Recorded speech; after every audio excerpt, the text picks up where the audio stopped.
एक शहर में एक लड़का राजा रहता था। उसकी 3 बेटियां थी और वो राजा जो था बड़ा खुशनसीब आदमी था कि अल्लाह ने उसको 3 बेटी दी। लेकिन वो थोड़ा परेशान भी रहता था क्योंकि उसकी राजा तो था लेकिन उसकी तबीयत बिल्कुल ठीक नहीं रहती थी। एक दिन ऐसा हुआ कि राजा काफ़ी दूर जंगल में गया शिकार के लिए। करते करते शिकार करते करते राजा दूसरे मुल्क में पहुंच गया। जब दूसरे मुल्क में पहुंच गया तो उस राजा को गिरफ्तार कर लिया गया। अब वो राजा गिरफ्तार हो गया तो यहाँ पे कुछ साल गुजर गए, जिसके बाद जो है वो राजा यानी कि कैद खाने में था। कैद खाने में रह के उसके बाद उस मुल्क जिस मुल्क में गिरफ्तार हुआ था उस मुल्क का जो बादशाह था वो एक दिन राजा से मिलने के लिए जाता है।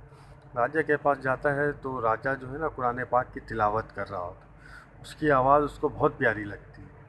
वो कहता है कि आज के बाद जो है ना तुम कैद खाने में नहीं रहना, तुम मेरी बेटी को कुरान पढ़ाया करो।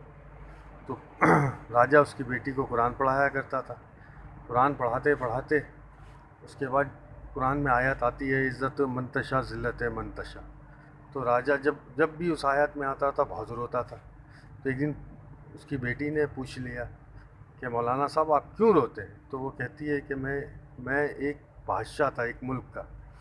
तो बोले आप इधर कैसे आए? बोले मैं इधर इस तरह आया हूँ कि मैं एक दिन शिकार पे निकला और शिकार करते करते मैं भूल गया रास्ता और मैं शहर में आ गया, मुझे गिरफ़्तार कर लिया गया और मेरी 3 बेटियां भी हैं। मुझे उनकी बहुत याद आती है। तो जो बच्ची पढ़ती थी बादशाह की बेटी, दूसरे मुल्क के बादशाह की बेटी, वो जाके अपने बाप को बताती है कि ये दूसरे मुल्क का बादशाह है। उसके बाद वो उससे पूछता है पूरा, वो अपने कहानी बताते हैं। उसके बाद बताने के बाद इनको रवाना किया जाता है इनके मुल्क में। ये अपने मुल्क में जाते हैं और पहुंचते हैं तो देखते हैं कि इनकी बेटियां सब जवान हो गई।